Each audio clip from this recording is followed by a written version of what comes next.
में लेते हैं तो कैसे देखना चाहिए। तो मैंने बोला कि भाई दो तरह के अप्रोच होते हैं, top to bottom and bottom to up. मतलब मुझे खाली मेरे टारगेट देखने चाहिए कि मेरे टारगेट के हिसाब से अगर परफॉर्मेंस हुआ है then analysis is not required for me. मुझे मेरा एक्सपेक्टेड मिल गया है तो फिर जैसा हुआ आई एम ओके। मतलब डेफिनेटली जो मैंने सोचा होगा वो परफॉर्म हुआ तो ही मुझे रिजल्ट मिला होगा।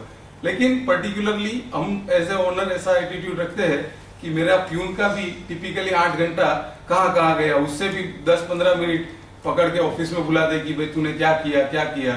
तो that is really evil to the skill of analysis कि भाई पूरा मेरे पास सिर्फ 8-8.5 घंटे है इफेक्टिव, तो उसमें मेरा फोकस टॉप टू बॉटम में होना चाहिए। जहां पे चीज अटकती है वहां मेरा इंटरवेंशन होना चाहिए। मुझे समझ में नहीं आएगा तो मुझे नीचे से डेटा लेके एनालाइज करना चाहिए। अभी ये करने के लिए अप्रोच की बात कर ली। फिर अभी जनरली एक ऐसा भी देखा जाता है कि जब जिस चीज की जरूरत पड़ती है हम उस चीज को तब याद करते हैं। मतलब हमारे काठियावाड़ी में बोलते हैं कि तरस लागे त्यारे कुओं खोल दे। That is not the way we do the business. And ऐसे बिजनेस करके हम लोग कभी अच्छा एनालिसिस नहीं कर पाएंगे, क्योंकि अच्छे एनालिसिस के लिए प्लानिंग कि मुझे क्या चाहिए हर एक पैरामीटर में वो मुझे चाहिए लिख के एडवांस में बिफोर द ईयर स्टार्ट। उसके साथ quality of information that is generated. आज हमारे बिजनेस में तरह तरह की इंफॉर्मेशन जनरेट होती होगी। मैं कभी भी किसी ऑर्गेनाइजेशन में गया हूं और मुझे ऐसा मिला हो कि साहब आप बोलो आपको क्या इंफॉर्मेशन चाहिए मैं आपको देता हूं। It has never happened even in some of the corporates. As critical information as data about the customer enquiry generation. कितनी इंक्वायरी जनरेट होती है, ऐसी भी इंफॉर्मेशन हमारे यहाँ कैप्चर नहीं होती है। तो अगर मैं एक ऐसा टारगेट रखूं कि भाई इंक्वायरी कन्वर्जन के रेशियो को मुझे 50% से 70% बढ़ाना है। आप खाली सोचो कि इंक्वायरी 10 इंक्वायरी में से 5 इंक्वायरी आज कन्वर्ट हो रही है, उसमें मैं फोकस करके नया बिजनेस लेने नहीं जाता हूं। जो 10 आते हैं उसमें से 7 को मेरा बनाता हूं। ऐसा मैं स्ट्रेटेजी करूंगा और फोकस करूंगा तो मैं ये कर सकता हूं। लेकिन मुझे पता तो होना चाहिए कि 10 में से आज 5 हो रहे हैं, या तो कौन 10 आए। इंफॉर्मेशन की क्वालिटी जो है या तो इंफॉर्मेशन ही नहीं है या तो है तो वो बहुत सिस्टमेटिकली नहीं होती। This becomes the biggest difficulty at the time of doing the analysis. और तीसरा क्वालिटी ऑफ रिपोर्ट्स। अभी क्वालिटी ऑफ रिपोर्ट्स में भी it requires a lot of understanding on the part of the जो बंदे रिपोर्ट बनाते हैं उसको भी ये समझ में आना चाहिए कि मैनेजमेंट को क्या चाहिए, और उससे पहले मैनेजमेंट को ये समझना चाहिए कि भाई मेरे पर्टिकुलर 5 ईयर प्लान में या 3 ईयर प्लान में या 25 साल के विजन में इस 12 महीने में मुझे क्या चाहिए। वो अगर सही समझते हैं और सही तरह से रिपोर्ट्स को डिजाइन करके जो बनाने वाले हैं उसको देते हैं, तो ये 3 चीजों पे बहुत सारा काम हम लोग को करना होता है एज ए ओनर। ये सारी बात हम लोगों ने की थी। फिर मैंने थोड़ा शेयर किया था कि there are about 5 methods of doing the financial analysis. 5 तरह की मेथड है। एक होता है कंपैरेटिव एनालिसिस, पिछले साल क्या किया था इस साल क्या किया, which is not very useful method, just compulsory इसके लिए करते हैं। फिर ट्रेंड एनालिसिस, एक से ज्यादा साल के बीच में एक फिगर का कंपैरिजन, वो भी मतलब इतना सही नहीं है। फिर मैंने बोला था कि बेंचमार्किंग, वो as a industry owner as a top management हमारे लिए बहुत ज्यादा जरूरी है कि मेरी इंडस्ट्री में आज टॉप प्लेयर की क्या एफिशिएंसी लेवल है, वो किस तरह से काम करता है, उसने कितने कैपिटल इन्वेस्टमेंट में काम किया है, वर्किंग कैपिटल का यूज वो कैसे करता है। तो इंडस्ट्री के लीडर का मापदंड लेके we have to do the benchmarking of our own company in the path of achieving the desired growth. फिर I was saying that financial ratios, अभी जिसको मतलब एक वर्कशीट बना के I have circulated, but unfortunately we are not carrying our balance sheet. तो यहाँ पे आइडिया ऐसा है कि अभी तक हमने जितने भी रिसोर्सेज को एम्प्लॉय किया है और हमारा जो भी फाइनेंशियल परफॉर्मेंस है उसके सामने अगर हम लोग कुछ फिगर्स को एनालाइज करेंगे then we will get to know कि भाई हम कहाँ मार खा रहे हैं एज एन इंडस्ट्री। या तो हमारी प्रॉफिटेबिलिटी जो है वो सफिशिएंट है या नहीं, या तो are we really having the sufficient amount of liquidity and solvency in our hand. हमारे सारे रिसोर्सेज जो है वो एफिशिएंटली यूज होते हैं कि नहीं। और अगर कहीं मेरा लक्ष्य अगले 5, 7, 10 साल में मार्केट में जाके लोगों से पैसा लेना है, बैंक और फाइनेंशियल इंस्टीट्यूट से नहीं, बल्कि पब्लिक फंडिंग अगर मुझे करवानी है तो मैं किस तरह से अपने आप को प्लान करूं। तो ये सारी चीजों के लिए फाइनेंशियल रेशियोज जो है वो मुझे हेल्प करते हैं। फाइनेंशियल रेशियोज की कुछ कैटेगरीज हमने शेयर की थी, profitability ratio, liquidity ratio, asset management ratio, market value creation ratio and cash flow ratio. ये सारे के सारे रेशियोज बहुत इंपॉर्टेंट है और बहुत टेक्निकल टर्म्स है, इसके लिए इस पे शायद नहीं जा पाएंगे। But my idea is to share today one more concept, because if we are not having the analysis tool today, let us understand one more concept जिसका नाम अगेन थोड़ा डिफिकल्ट है, बैलेंस स्कोर कार्ड, जिसका थोड़ा सा जिक्र हम लोगों ने किया था लास्ट सेशन में। Balance score card is a very very interesting tool. यहाँ पे भी again I would like to appreciate the developed country. Developed country में आज हम लोग जो सोच रहे हैं, आज से लगभग 60 साल पहले वहाँ के स्कॉलर्स ने ये सोचा कि भाई ये हिस्टोरिकल फाइनेंशियल स्टेटमेंट, मतलब अगले साल का या उससे अगले साल का जो बैलेंस शीट है, पीएनएल है, उसको देख देख के क्या हासिल कर लेंगे हम लोग। ज्यादा से ज्यादा ये समझ में आएगा कि क्या खराब किया, कितना खराब किया, या क्या अच्छा किया, कितना अच्छा किया। इससे एक ऑर्गेनाइजेशन को स्केल करने में क्या मदद मिल सकती है, ये क्वेश्चन उन लोगों का आया था। और ये क्वेश्चन में मैं भी आप लोगों से पूछना चाहता हूं, because you all are doing the business. तो आपके हिसाब से आपके बिजनेस को, आपके ग्रोथ प्लान को मदद कर सके ऐसा कौन कौन सा टूल हम लोग यूज करते हैं, अगर कोई मेरे साथ शेयर करे तो, कि भाई इसकी मदद से हम लोग जानते हैं कि हम आज क्या कर रहे हैं और हम फ्यूचर में क्या करना चाहते हैं। Is anybody doing some sort of periodic analysis? कुछ थोड़ा सा एनालिसिस अपने फाइनेंशियल स्टेटमेंट को कोई भी थोड़ा सा करता है? I would really like to know, क्योंकि you do it, sir. Nobody else. I am not going to ask any question कि आप क्या करते हो, कैसा करते हो। ये एग्जाम वाला क्वेश्चन नहीं करेंगे, खाली जानना है कि आर वी रियली फॉलोइंग की कंपनी में क्या हो रहा है। देखो बात कर, इस बार लास्ट टाइम ऐसी हुई थी कि एक ही जगह से मुझे समझ में आएगा, साहब ने बोला कि organisation should be healthy like our body should be. अभी ऑर्गेनाइजेशन की हेल्थ क्या है, कैसी है, it is only measured in figures. तो फिगर देखने का काम थोड़ा बहुत कौन करता है? I think all are industry owners. Figure देखने की बात है, समझ में कितना आता है वो अलग बात है। बिकॉज ये सिचुएशन है तो शायद एक मोटिवेशनल सेशन पहले होना चाहिए कि सही में it is very very important to see our own figures. आईने के सामने खड़े नहीं रहेंगे तो कैसा पता चलेगा कि कहाँ इंप्रूवमेंट करना है। Balance sheet and PNL and cash flow are nothing but the mirrors, और उसको देखना, एटलीस्ट उसको साथ में लेके बैठना, that is the prime requirement. कितना समझ में आता वो देखेंगे, और नहीं समझ में आएगा then there is a world of knowledge available कि भाई इसको पूछता हूँ, इसको पूछता हूँ। तो ये एक सच में आई थिंक एवरीबॉडी, सबसे बड़ा problem as per me is the allergy towards that subject, और एक फीलिंग कि यार ये मुझे समझ में नहीं आता है, मेरा चार्टर्ड अकाउंटेंट देखेगा। तो जो बात समझ में नहीं आती है उसको हम अवॉइड करने की चेष्टा करते हैं, और वो सबसे घातक चीज है। एक बहुत प्यारा सा स्टेटमेंट था कि I don't know can not be an answer, as a leader you must know. As a leader you must know. तो if we say कि we are business leaders and we really do not look at our financials, क्यों नहीं देखते? क्योंकि मुझे आता नहीं है। अरे आता तो धंधा करना भी किधर आता था? अपन ने जिस दिन चालू किया था उस दिन धंधा करना भी आता था क्या अपने को? बेचना आता था क्या अपने को? बनाना आता था क्या अपन? यू नो, आज फॉर एग्जांपल जो मशीन आज अपन बनाते हैं कोई, वो मशीन बनाने से पहले थोड़ी बनाना आता था। आज Madhav agro makes one of the world's best pickles, but पहली बार बनाया उससे पहले थोड़ी पिकल बनाना आता था? सब आता था? सब नहीं आता था। तो द सेम वे पहली बार कोई भी चीज करने से पहले वो कभी आता ही नहीं था हमारे को, पर नहीं आता है इसलिए उसको अवॉइड करना कहीं ना कहीं पे this is one place where we all need to really initiate. मुझे सर एक ही मिनट, मुझे एक ही चीज का आज आरजीपी परिवार में इतने समय से, मैं 4 साल से बड़ौदा में काम कर रहा हूं, एक चीज का रियल में एवरीडे हर्ट होता है। क्या चीज का हर्ट होता है? See, every time you undergo one program, for example vision to execution आप करें,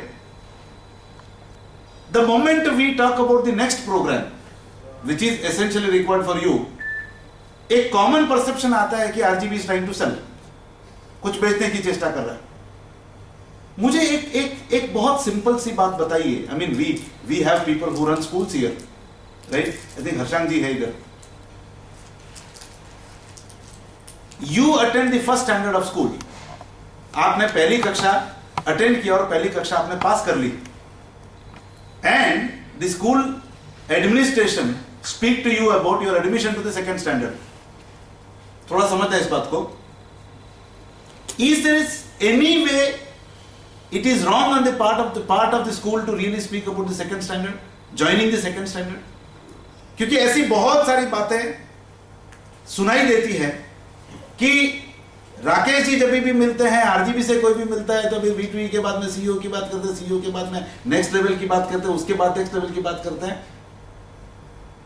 चलिए, फर्स्ट स्टैंडर्ड मैंने अटेंड कर लिया, उसके बाद में let me practise what I learned in first standard for 1 year and then I will go to the second standard. Do you really have 50 years of time to really scale? मतलब एक real में, मतलब कहीं ना कहीं पे वो जो मोटिवेशन जो है वो खत्म हो जाता है। इतनी जगह से मुझे ये बात सुनाई देती है, see, you have graduated the first standard and first standard के लिए whatever we have built you, we have delivered it and much more than that. But then it is an organization which need to be run. Every month people need to be paid. Whenever we really offer something new, it has to be built for. 4 साल पहले किसी ने vision to execution किया, उसके बाद में अगले कोई भी प्रोग्राम की, सी बात किस लिए कर रहे हैं? आपके ग्रोथ के लिए कर रहे हैं। सी अदरवाइज एक बहुत सिंपल सा नीड है, एक बहुत सिंपल सा लॉजिक है। What is the logic behind running this forum?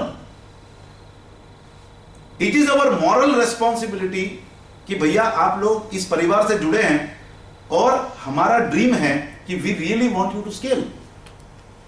But then, whenever we really talk about any next thing, it is for your growth, your development की जो सीखा है, अभी पहला स्टैंडर्ड खत्म किया है, सेकंड में जाना है, फिर थर्ड स्टैंडर्ड में जाना है, फिर फोर्थ में जाना है, फिर आपको ग्रेजुएशन करना है, फिर आपको मास्टर्स करना, फिर पीएचडी करना। इतना सफर अभी तक हमारा बाकी है, बट सेकंड स्टैंडर्ड की बात करते ही इट इज परसीव्ड। सी, हमको फर्क नहीं पड़ेगा, please understand this. See, we have an ocean, market is an ocean for us, और बहुत सारे लोग हैं जो रियल में सीखने के इच्छुक है, जिज्ञासु है, बहुत सारे लोगों को बहुत सारी चीजों की जरूरत है। बट देन मेरा आज बहुत हम्बल सबमिशन है कि please do not look at things that way. I can name people whenever we really spoke about the next orbit of things. ये राकेश जी ने उस प्रोग्राम के बारे में बात कर लिया, अभी तो ये खत्म भी नहीं हुआ, दूसरा प्रोग्राम के बारे में बात, है ना? See, there is a reason behind it, which I really want everybody to really realize. And it is an organization which need to survive on a day-to-day basis. Every month, there are costs to be taken care. There are, various things to be done for the whole community. And to do something for the community, we have to survive first. तो कहीं ना कहीं पे पहला standard खत्म हुआ है, let us go to the next standard. आप बोलो कि नहीं, मैंने पहला स्टैंडर्ड पढ़ लिया, अभी 2 साल का ड्रॉप लूंगा, उसके बाद में मैं जाऊंगा, हमको कोई फर्क नहीं पड़ेगा, प्लीज अंडरस्टैंड दिस। बट फर्क आपको जरूर पड़ेगा, क्योंकि 2 साल में मार्केट का डायनामिक्स इतना इनफैक्ट रेवोल्यूशनरी हो जाएगा और इतने सारे प्लेयर आपको आ जाएंगे मार्केट में, तो आपको अपना जगह बनाने के लिए स्ट्रगल करना पड़ेगा। ये आप मेरी बात मान के चलो। सी, कहीं ना कहीं पे लास्ट 1 साल में ये बात को मैं इतनी बार सुना हूं। See, we have the whole world, we don't have to be like stuck here at Baroda only. But एक भीतर से एक फीलिंग है कि मुझे इस कम्युनिटी के लिए जो मुझसे जुड़ा है, कहीं ना कहीं पे इसके लिए कुछ ना कुछ करना है। But then there is a cost involve in that whole process, and knowledgeable people intellect is one of the most expensive resource. जब अगर मुझे किसी को इंटेलेक्चुअल बंदे को लाना है, अगर मुझे, they are very very expensive. तो एक बात मैं चाहता हूं कि इसको बहुत अच्छी तरह से हम लोग, दूसरा अगर हम जानेंगे नहीं, टोटलिटी में चीजों को नहीं जानेंगे, तो कहीं ना कहीं पे हम लोग उसी दायरे के अंदर खेलते रहेंगे, वो दायरे को कभी तोड़ नहीं पाएंगे। तीसरा, साहब हलवा खाना है, गुड़ डालना ही पड़ेगा। आगे बढ़ना है, इन्वेस्ट तो करना ही पड़ेगा। आप मशीन लाने में इन्वेस्ट करते हैं, आप आदमियों को लाने के लिए इन्वेस्ट करते हैं, उनके नॉन प्रोडक्टिव टाइम पे इन्वेस्ट करते हैं। एक आदमी आता है, प्रोडक्टिव बनते बनते 6 महीना लगता नहीं लगता। वो 6 महीना यू आर पेइंग सैलरी, वो ठीक है, वो चल सकता है। 50,000 का आदमी 6 महीने तक परफॉर्म नहीं करे चलेगा, बट वो 50,000 के आदमी के ऊपर 25,000 रुपए का ट्रेनिंग पे खर्चा करे और वो अगले ही महीने प्रोडक्टिव बने, वो 25,000 नहीं खर्चा करना। ये कहीं ना कहीं की इंडिया की सबसे बड़ी मेंटालिटी है जो हमको रोक रही है। 6 महीना वो नॉन प्रोडक्टिव बैठ के बिना प्रोड्यूसिंग 1 रुपी रिजल्ट ऑल्सो वो सैलरी लेके जाएगा, और ऐसे 25 लोग सैलरी लेके जाएंगे, चल सकता है। But then investing on them, investing on our own next orbit of learning, somehow we are very very reluctant. Next year देखते हैं, कुछ फर्क नहीं पड़ेगा, ट्रस्ट मी, बट डेफिनेटली आपके लिए बहुत ज्यादा फर्क पड़ेगा, because you have to really fight with the whole industry, whole globe today. आपका कंपटीशन कहां पे, कौन कौन है, आपको पता भी नहीं होगा कि मेरा कंपटीशन कौन कब कहां से कैसे आ रहा है, रियली नहीं पता है। और इतना बड़ा कैपिटल लेके आ रहा है कि जो कहीं ना कहीं पे हम लोग इमेजिन भी नहीं कर सकते। तो I think before really he really shares about BSc, एक बात रियल में एक्सप्लिसिटली स्पेल करके समझाना चाहता हूं। फर्स्ट स्टैंडर्ड के बाद सेकेंड स्टैंडर्ड में आपको जाना ही पड़ेगा, सेकेंड के बाद थर्ड में आपको जाना ही पड़ेगा, अगर आपको रियल में पीएचडी बनना है तो। अगर आपको रियली, अगर ग्लोबल मार्केट्स में अगर आपको कॉम्पीट करना है, तो लर्निंग के बिना it is just not possible. And अगर आपको नेक्स्ट स्टैंडर्ड में जाना है तो नेक्स्ट स्टैंडर्ड का फीस पे करना ही पड़ेगा। साहब ऐसा होता है, अगर कोई बच्चा फीस पे नहीं करता है तो उसको आप आगे लेते हो, या स्कूल की ओर से is it wrong to ask for the fees for the second standard? क्या लगता है आपको हर्षम जी? ये सर ये लेक्चर के बाद अगर इसको 10-15 मिनट के लिए रख लिया जाए, डिबेट करते हैं सर, तो डिबेट को तो अच्छा रहेगा। 100% करेंगे सर, ये या पक्का हाँ? पक्का पक्का। नहीं, आई मीन ये सब्जेक्ट इसलिए आया क्योंकि फाइनेंशियल स्टेटमेंट्स के ऊपर देयर इज अ एलर्जी। मतलब I really keep meeting lot of people and they say कि देयर इज एलर्जी, मतलब यार ये मेरे सब्जेक्ट नहीं है और हम लोग अवॉइड करते हैं उसको। I would like to discuss this point in 2 different perspective. एक तो हम लोग ने एक बिजनेस जो कभी भी नहीं जानते थे वो पहली बार सीख लिया, तो उसमें कोई दो राय नहीं कि भाई उसमें धीरे धीरे करके आगे ही बढ़ेंगे और जितना बेस्ट हो सकता है उससे भी बेस्ट करने की कैपेबिलिटी को बिल्ड करेंगे। लेकिन कुछ भी करेंगे फाइनेंशियल्स को अवॉइड नहीं कर पाएंगे, because the world measures you only by your success, and success is only measured in numbers. So far today's scenario is concerned, your success is measured only in numbers, and that is the only reason that we try, और V2E में sir कोशिश करते हैं कि in doing business knowing what we don't know, मतलब वहाँ पे वो थीम रहता है कि भाई टोटालिटी में बिजनेस में क्या ऐसी चीजें हैं जो मुझे पता ही नहीं है कि मुझे नहीं पता था। मैं ऐसे लोगों को मिलता हूँ कि बोलते हैं कि यार बिजनेस की सेंस में, कोई बोलता है कि 3 दिन के V2E में जो 10 चीजें मिली उसमें से 8 चीजें तो मुझे पता ही नहीं थी एज ए बिजनेसमैन। कोई बहुत मैच्योर, बहुत काफी लर्नेड पर्सन होगा तो बोलेगा कि भाई 4 नई चीजें मिली। तो knowing what we don't know in overall business perspective is the idea of one particular thing. यहाँ पे मैं जब आपके सामने ये चीज शेयर कर रहा हूँ, मेरा आइडिया खाली इतना ही है कि फाइनेंस में knowing something which not only we don't know, खाली ये फोरम जानता है ऐसा नहीं है। मेरी कोशिश ये रहती है कि even best of the best player जो आज की तारीख में अच्छे से अच्छा बिजनेस करते हैं, उनके पास भी कुछ चीजें ऐसी नहीं रहेगी। जो कोशिश मेरी ये रहती है कि इस फोरम को सबसे पहले दिया जाए, so that this people can get the advantage of being a pioneer. आप अपने किसी भी इंडस्ट्री में होंगे, इस पर्टिकुलर जो मैकेनिज्म की हम लोग आज चर्चा करने वाले हैं, उसका फंडा थोड़ा समझेंगे और उसको मतलब अगर इम्प्लीमेंट कर पाएंगे ना, तो रिजल्ट के आने का जो पीरियड है वो 10% तक रह जाएगा, बिलीव मी। क्योंकि अभी जो हम बात कर रहे थे कि डेवलप कंट्री में 50 साल पहले थिंकिंग हुआ कि यार क्या किया, उससे सीख मिलनी थी तो यार किसी बाबा को सुन लेते, अच्छा किया बुरा किया, इसमें क्या है टाइम बिगाड़ने का। इसके लिए lot of scholars have done a lot of studies all around the corporate, छोटी से लेके बड़ी से लेके बहुत बड़ी कंपनीज में जाके एक स्टडी किया कि भाई कहाँ कम पड़ते हैं और क्या ऐसा मैकेनिज्म हम लोग निकाले जिससे कि सही में कुछ जादू हो जाए बिजनेस के साथ और फाइनेंस के साथ। तो बहुत लगभग 7 साल के एक्सटेंसिव एनालिसिस के बाद इस पर्टिकुलर टेक्निक का जन्म हुआ है। इसको नाम उन्होंने दिया balance score card. Balance score card is nothing but balancing the financials, balancing the business functionality.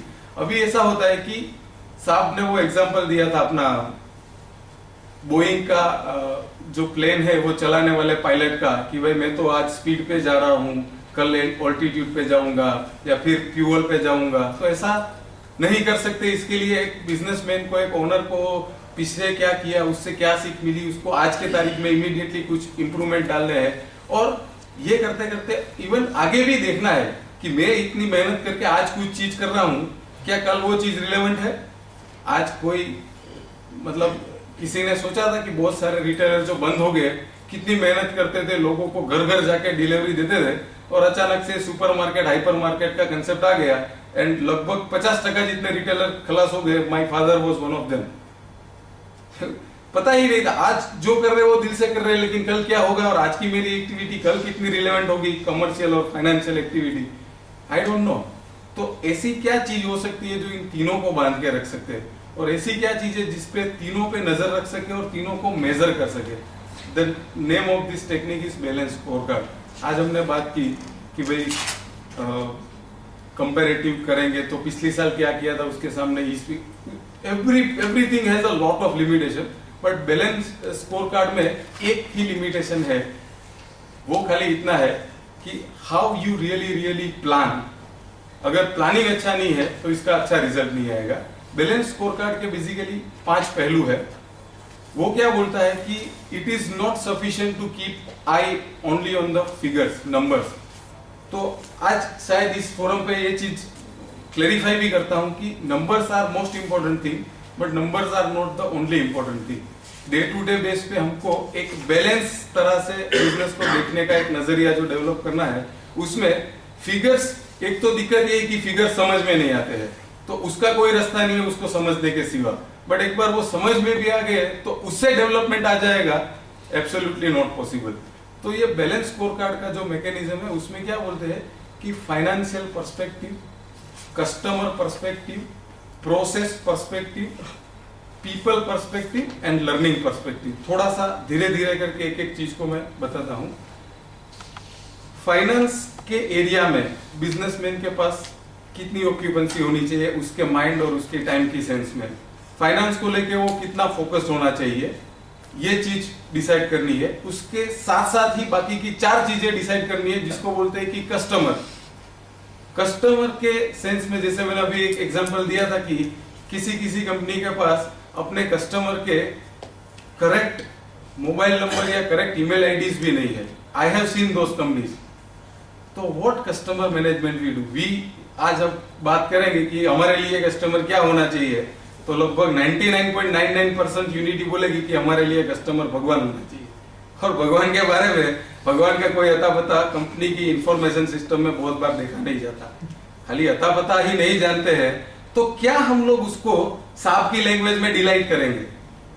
किसी भी पर्सन को डिलाइट करने के लिए आज हम लोग, मतलब एक मेरी स्टाइल से थोड़ा हट के जाता हूं, हम लोग की नई गर्लफ्रेंड बनी होती है तो उसको डिलाइट करने के लिए हम लोग क्या क्या करते हैं। मतलब यहाँ पे मिक्स क्राउड है बट स्टिल जल्दी क्या नहीं करते। ओके, आई एम सॉरी, क्या नहीं करते, क्या नहीं करते सर, क्या नहीं करते से अगर थोड़ा सा लॉजिकली सोचे ना, माई क्या क्या करते हैं? I think late us go with that. क्या क्या करते हैं साहब? सब किधर गए?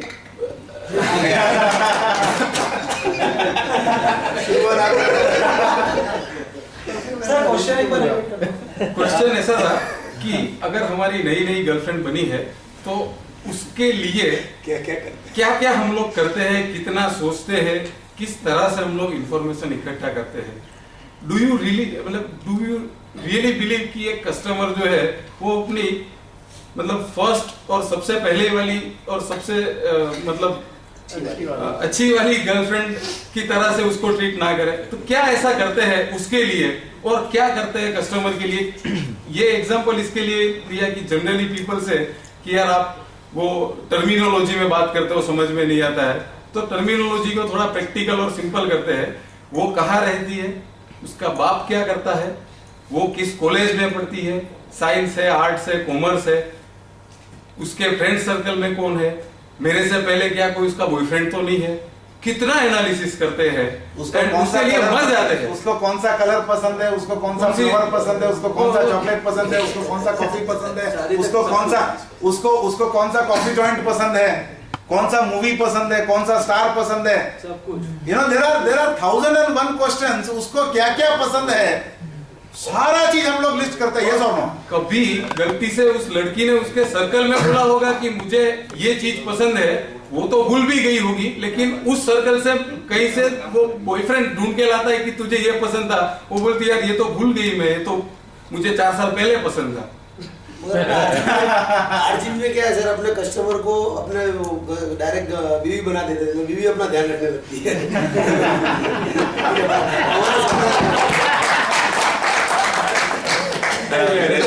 Let us come back to the subject। मेरा इसमें हाईलाइट करने का इतना ही था कि सबसे वीक पॉइंट जो है वो यही है कि we really do not know qualitatively who our customers are. आप एक सबसे बड़ा डिफरेंस कोई प्रोफेशनली रन कंपनी और नॉट प्रोफेशनली रन कंपनी में देखेंगे। भाई हम बोलते हैं कि हम जिसके लिए जिंदा है उसके बारे में हम लोग खाली इतना ही जानते हैं कि शायद उसका ये वहां पे ये कंपनी, और लगभग उसमें कितने सारे लोग होंगे लेकिन कंसर्न पर्सन के सिवा हमको पता भी नहीं होगा कि वहां पे कौन है, क्या है। तो इस तरह से जब हम बात करते हैं कि हमको उसकी फीचर नीड की जानकारी करनी होगी तो कैसे कर सकते हैं? Can we really do? उसके यहाँ पे उथल पथल मच जाती है। We even come to know from the market कि यार ये कंपनी हुआ करता था, बंद हो गया, और उसकी मतलब वो कंपनी बंद हो जाने से मेरी कंपनी के इम्प्लीकेशन मतलब कोई भी हो फॉर दैट मैटर। तो कभी भी हमने ये वाले ट्रैक रिकॉर्ड को अपने किसी भी सिस्टम में फॉर्मली इनफॉर्मली कभी भी रिकॉर्ड किया है? ये बैलेंस स्कोर कार्ड ये बोलता है कि भाई कस्टमर के रिलेटेड नॉट ओनली क्वांटिटेटिव कि वो क्या है क्या नहीं है, नॉट ओनली स्टेच्यूटरी, बट सारी की सारी क्वालिटेटिव इंफॉर्मेशन जो है वो भी आपके डेटाबेस में होनी चाहिए, क्योंकि आप आज हो तो भी उसी की वजह से हो, और अगर कल गलती से आप एग्जिस्ट कर पाओगे तो भी he would be the first reason that you are existing.